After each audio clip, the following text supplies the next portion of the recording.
As I read this morning, I found myself challenged to address some things within that I thought had been dealt with and discarded already.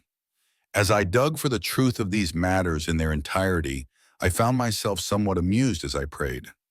I was essentially wrestling with God that He would show me my weaknesses and flaws that have slipped under the radar. It amused me because generally we grapple for something that we desire or will enrich us. Jacob wrestled with the Lord for blessing, yet I'm wrestling with the Lord to hear more about my most negative traits.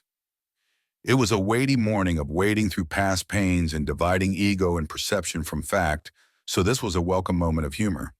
But it occurred to me that I wasn't really wrestling with God to have more reasons to poorly esteem myself or justify myself as the situation might dictate. I was really wrestling with God for healing. The revelation of my deep inward flaws was just a stop along the avenue of restoration. So in a very real sense, I was wrestling with God for blessing. What more blessing can there be than to cast off the weights and shackles that have so stealthily yet solidly ensnared us, and to fall all the more into the Savior's arms? What greater privilege than to step from a cell erected by one's own hand into the liberty of the Almighty?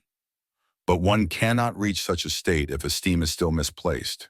It's when we find ourselves beneath the sculpting chisel of the Most High that we realize our true identity and humility begins to bear its beautiful fruit.